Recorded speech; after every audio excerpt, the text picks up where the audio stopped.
ಯಾರು ಯಾರು ಮತ್ತೆ ನಿನ್ನೆ ಸಂಸದರೇನೋ ಬೈದಿದ್ದೇನೋ ಹಾಗೆ ಕೇಳಿದ್ರಲ್ಲ ಆಗಲೇ ನನಗೆ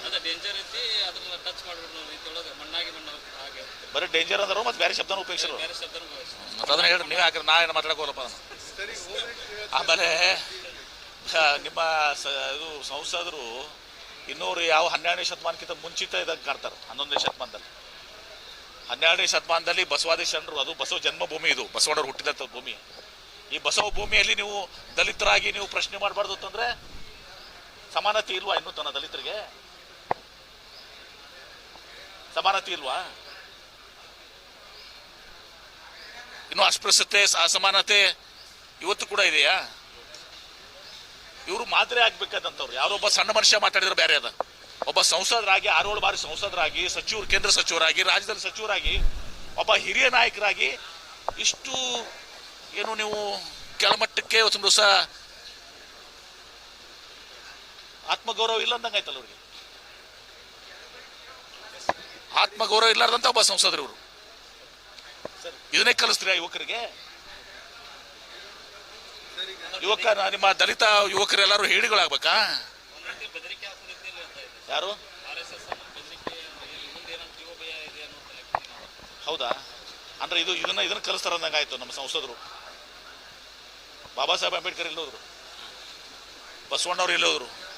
ಬಾಬಾ ಸಾಹೇಬ್ ಅಂಬೇಡ್ಕರ್ ಸಂವಿಧಾನ, ಇವತ್ತು ಬಸವಣ್ಣವರ ತತ್ವ ಸಿದ್ಧಾಂತಗಳು ಎಲ್ಲಿ ಹೋಯ್ತಂಗಂದ್ರೆ ಎಲ್ಲ ಮಣ್ಣಾಗೈತಾ? ಮಣ್ಣಾಗೈತಾ ನಿಮ್ಮ ಸಂಸದರ ಪ್ರಕಾರ? ಸಂವಿಧಾನ, ಬಸವಣ್ಣವ್ರ ಸಿದ್ಧಾಂತಗಳು, ಬಸವಾದಿ ಶರಣರ ಸಿದ್ಧಾಂತಗಳು ಎಲ್ಲ ಮಣ್ಣು ಹೋಯ್ತಾ?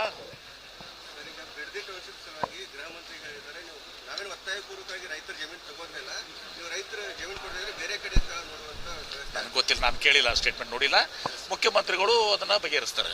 ಬಿಡದಿ ವಿಚಾರದಲ್ಲಿ 2006ರಿಂದ, ಯಾಕಂದ್ರೆ ನನ್ನ KDBದಲ್ಲೂ ಕೂಡ ಅದು ಹಿಂದೆ ನಾವು ಕೆಲವೊಂದು ನಿರ್ಧಾರಗಳನ್ನು ತಗೊಂಡ್ಬಿಟ್ಟಿದ್ದೀವಿ. 2006ರಿಂದ ಅಂದ್ರೆ ಸುಮಾರು 20 ವರ್ಷದಿಂದ ನಡ್ಕೊಂಡು ಬಂದಿದೆ.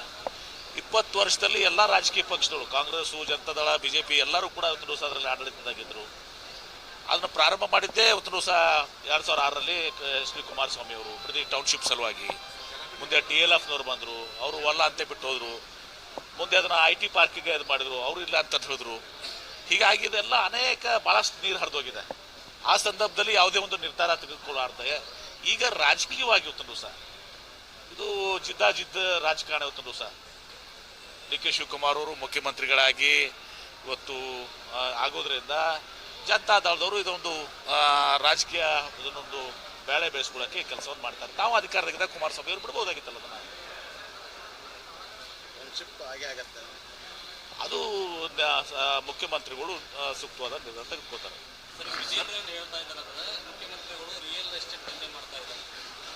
ನೋಡಿ, ಅಂಥದ್ದೆಲ್ಲವೂ ಕೂಡ ಇಲ್ಲ ಇವತ್ತು. ಅಂದರೆ 2006ದಾಗ ಕುಮಾರಸ್ವಾಮಿ ಮಾಡಿದಾಗ ರಿಯಲ್ ಎಸ್ಟೇಟ್ ದಂಧೆನಾಗಿತ್ತಾ? ಆಮೇಲೆ ಒಂದು ಸ್ಪಷ್ಟೀಕರಣ ಕೊಡಕ್ಕೆ ಬಯಸ್ತಾರೆ. ನಿನ್ನೆ ಯಾರೋ ನನಗೆ ಅದನ್ನ ನಿಖಿಲ್ ಕುಮಾರಸ್ವಾಮಿ ಅವ್ರು ಕೇಳಿದ, ಅನಿತಾ ಕುಮಾರಸ್ವಾಮಿ ಅವ್ರು, ನನಗೆ ಗೊತ್ತಿರಲಿಲ್ಲ. ಅದು ಯಾರೋ ಒಂದು ಹೇಳಿಕೆಯನ್ನು ಕೊಟ್ಟಿದ್ರು, ಅವ್ರಿಗೆ ಗೊತ್ತಿಲ್ಲ ಅಂತ ಹೇಳಿದ್ದನ್ನ ನಾನು ನೋಡಿದ್ದೆ. ಏನ್ರಿ ಇರ್ಲಿಕ್ಕೆ ಅನಿತಾ ಕುಮಾರಸ್ವಾಮಿ ಅವ್ರದ್ದು ಜಮೀನಲ್ಲಿ ಇರ್ದಿದ್ರೆ ಏನ್ರಿ ನಾವು ಹೆಣ್ಮಕ್ಳನ್ನ ರಾಜಕಾರಣ ತರೋದಿಲ್ಲ. ಅವರೊಬ್ಬರ ಇದ್ರಿಂದ ಅವ್ರನ್ನ ಭೂಮಿ ಇದೆ ಅಂತ ಒಂದು ದಿವಸ ಹಿಂದೆ ಒಂದು ಮಾತುಕತೆ ಆಗಿತ್ತು. ಅವರು ನನಗೆ ಗೊತ್ತಿಲ್ಲ ಅಂತ ಹೇಳಿ ಒಂದು ದಿವಸ ಕುಮಾರಸ್ವಾಮಿ ಅವರು ಹೇಳಿದ್ರು. ಆ ವಿಚಾರವಾಗಿ ನಾನು ಒಂದು ದಿವಸ ಹೇಳಿದ್ದೀನಿ, ಒಂದು ವೇಳೆ ಅವ್ರ ಭೂಮಿ ಇತ್ತು ಅಂದರೆ ಬೇರೆ, ಇರ್ದಿದ್ರೆ ಒಂದು ದಿವಸ ಅಲ್ಲಿಗೆ ಇಲ್ಲ ಅಂತ ಹೇಳ್ಬಿಟ್ರೆ ಅದು ಮುಗಿದೋಗ್ತದೆ. ನಮ್ಮ ಭೂಮಿ ಇಲ್ಲಪ್ಪ ಅಲ್ಲಿ ಅಂತ ಮುಗಿದೋಗ್ತದೆ. ಅದರಲ್ಲಿ ಸವಾಲು ಹಾಕಿ ಕ್ಷಮಾಪಣೆ ಕೇಳುವಂಥದ್ದು ಏನಿದೆ, ಅವ್ರು ಸ್ಪಷ್ಟೀಕರಣ ಕೊಟ್ಬಿಟ್ಟು ನಮ್ದು ಭೂಮಿ ಇಲ್ಲಪ್ಪ ಅಂತ ಹೇಳ್ಬಿಟ್ರೆ, ಅಥವಾ ಯಾವ ಭೂಮಿಗೆ ಅವ್ರ ಸರ್ವೆ ನಂಬರ್ ನಮ್ದಲ್ಲ ಅಂತ ಅಂದ್ಬಿಟ್ರೆ ಮುಗಿದೋಗ್ತದೆ ಅಲ್ಲಿಗೆ. ನಾನೇನು ವೈಯಕ್ತಿಕವಾಗಿ ಯಾರಿಗೆ ನಾನು ದ್ವೇಷ ಮಾಡುವಂಥ ಪ್ರಶ್ನೆ ಬರೋದು, ಅದರಾಗಿ ಹೆಣ್ಮಕ್ಳಿಗೆ ವಿಶೇಷವಾಗಿ ಒಂದು ದಿವಸ ಅಂತ ಕುಮಾರಸ್ವಾಮಿ ಅವ್ರ ಭೂಮಿ ನಮ್ದು ಇಲ್ಲ ಇಲ್ಲಿ ಅಂತಂದ್ರೆ ಮುಗಿದೋಗ್ತದೆ. There it's the matter. ಹಿಂದೆ ಅದು ನನಗೆ ಗೊತ್ತಿಲ್ಲ, ಹಿಂದೆ ಅದು ಮಾಧ್ಯಮದಲ್ಲಿ ಬಂದಿತ್ತು. ಮಾಧ್ಯಮದಲ್ಲಿ ಬಂದು ಕುಮಾರಸ್ವಾಮಿ ಅವರು ನನಗೆ ಗೊತ್ತಿಲ್ಲ, ನಮ್ಮ ಧರ್ಮಪತ್ನಿಯವ್ರದ್ದು ಲ್ಯಾಂಡ್ ತೊಗೊಂಡಿದ್ದಾರೆ ಬಿಟ್ಟಿದ್ದಾರೆ ನನಗೆ ಗೊತ್ತಿಲ್ಲ ಅಂತ ಹೇಳಿದರು. ಹಾಗಾಗಿ ನಾನು ಆ ವಿಚಾರವನ್ನು ಇವತ್ತು ಎತ್ತಿದ್ದೇವೆ.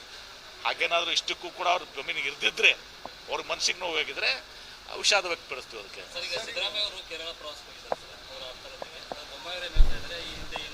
ಧರ್ಮಸ್ಥಳದಲ್ಲಿ ಏನಾಯಿತು ಅದೇ ರೀತಿ ಮತ್ತೆ ಕಾಂಗ್ರೆಸ್ ವಿಭಾಗ ಆಗುವ ಸಾಧ್ಯತೆ ಇದೆ ಮತ್ತು ಹೊಸ ಪಕ್ಷ ನೋಡಿ, ಸಿದ್ದರಾಮಯ್ಯನವರು, ನಾನು ಇದ್ದೆ ಅವಾಗ, ಅವ್ರಿಗೆ ಜಾರ್ಜ್ ಅವರು ನಾವು ಎಲ್ಲ ಕೂಡ ಮಾತಾಡ್ತಾ ಇದ್ದೀವಿ.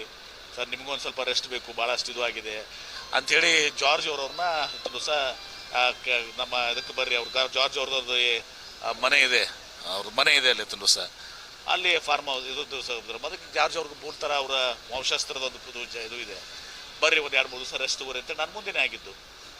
ಸ್ವಾಭಾವಿಕ ಅವ್ರಿಗೂ ರೆಸ್ಟ್ ಬೇಕಲ್ಲ, ಸಾಕಷ್ಟು ಶ್ರಮ ವಹಿಸಿದಾರ, ಆ ರೆಸ್ಟ್ ಸಲುವಾಗಿ ಹೋಗಿದಾರ ಏನ್ರಿ. ಅದಕ್ಕೆ ನೀವು ಹಿಂದೆ 2017 ಆಗಿದ್ದಕ್ಕೆ ಇದಕ್ಕೆ ಆಗನೂ ಕೂಡ ಅವ್ರು ಏನೂ ಮಾಡಿಲ್ಲ ಸಿದ್ದರಾಮಯ್ಯನವರು. ಕುಮಾರಸ್ವಾಮಿ ಅವರ ತಪ್ಪುಗಳಿಂದ ಒಂದು ಸರ್ಕಾರ ಹೋಗಿದೆ. ಮತ್ತು ಅದೇ 17 ಜನ ಶಾಸಕರು ತೊಗೊಂಡು ಹೋದವ್ರು ಕೂಡ ಕುಮಾರಸ್ವಾಮಿ ಅವ್ರು ಕೂಡ್ಕೊಂಡಿದ್ದಾರೆ. ಅದಕ್ಕೆ ಬಿಜೆಪಿಯವರು ಯಾರು ಕುಮಾರಸ್ವಾಮಿ ಅವರ ಸರ್ಕಾರವನ್ನು ತೆಗೆದ್ರು, 17 ಶಾಸಕರನ್ನ ಖರೀದಿ ಮಾಡಿ ಇದು ಮಾಡ್ಕೊಂಡ್ರು, ಅವ್ರ ಜೊತೆ ಕುಮಾರಸ್ವಾಮಿ ಅವ್ರು ಕೂಡ್ತಾ ಇದಾರಲ್ಲ, ಅದಕ್ಕೆ ಹೇಳ್ರಿ. ಆಪರೇಷನ್ ಕಮಲ ಮಾಡಿ ಕುಮಾರಸ್ವಾಮಿ ಅವ್ರನ್ನ ಇಳಿಸಿದವ್ರು ಯಾರು? ಬಿಜೆಪಿ ಅವರು. ಮತ್ತು ಅದೇ ಬಿಜೆಪಿ ಜೊತೆ ಕುಮಾರಸ್ವಾಮಿ ಅವ್ರು ಕೇಳ್ತಾರ, ಅದಕ್ಕೆ ಉತ್ತರ ಕೊಡ್ಬೇಕಲ್ಲ. ಅವ್ರ ಜೊತೆ ಹೊಂದಾಣಿಕೆ ಮಾಡ್ಕೊಂಡು ಅದು ಅವಕಾಶವಾದ ರಾಜಕಾರಣ ಅಂತ. ಅದಕ್ಕೆ ಯಾರು ನಿಮ್ಮ ಸರ್ಕಾರ ತೆಗೆದಿದ್ರು ಅವ್ರ ಜೊತೆ ಕೈ ಜೋಡಿಸಿರಿ. ಹೀಗಾಗಿ ಸಿದ್ದರಾಮಯ್ಯನವರು ರೆಸ್ಟ್ ತಗೊಳ್ಳೋಕ್ಕೆ ನಾವು ಎಲ್ಲರೂ ಸಜೆಸ್ಟ್ ಮಾಡಿದ್ವಿ, ನಾನು ಕೂಡ ಅದರಲ್ಲಿ ಒಬ್ಬ. ಅದು ವಿಮಾನದಾಗ ಹೊರಟಾಗ ತೆಲಿಗೆ ಹೋಗೋ ಸಂದರ್ಭದಲ್ಲಿ ನಾವು ಹೇಳಿದ್ದು ಎಲ್ಲರೂ, ಹೋಗಿ ಸರ್ ನಿಮ್ಗೆ ರೆಸ್ಟ್ ಬೇಕು. ಅವ್ರೇನು ರೆಸ್ಟ್ ಅಂತ ಹೇಳಿರಲಿಲ್ಲ, ರೆಸ್ಟ್ ತಗೊಳ್ಳಿ ಸರ್ ಒಂದು ವಾರ ಅಂತೇಳಿ. ಇಷ್ಟಾಗಿನವ್ರು ಬರೀ 3 ದಿವಸ ಹೋಗಿದ್ದಾರೆ. ನಾನು ಪಕ್ಕ ಒಂದು ವಾರ ಹೋಗಿ ಆರಾಮಾಗಿ ಒಂದು ದಿವಸ ಇದ್ಕೊಂಡು ಬರಲಿ ಅಂತೇಳಿ ಒಂದು ದಿವಸ ಬೇರೆ ಎಲ್ಲರೂ ಕೂಡ ರೆಸ್ಟ್ ತಗೊಳ್ಳಿ ಅಂತೇಳಿ ನಮ್ಮ ಭಾವನೆ ಇತ್ತು.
सर संगापुर काबरा साली समस्या 5 ವರ್ಷ ಆತ್ರಿ ಸರ್.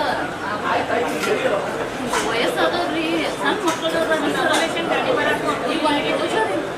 ನಾವು ಬಂದೇವ್ರಿ ಹೆಣ್ಮಕ್ಳು ಸರ್. ಇವ್ರು 5 ವರ್ಷ ಆತ್ರಿ ಬರಕತ್ರಿ.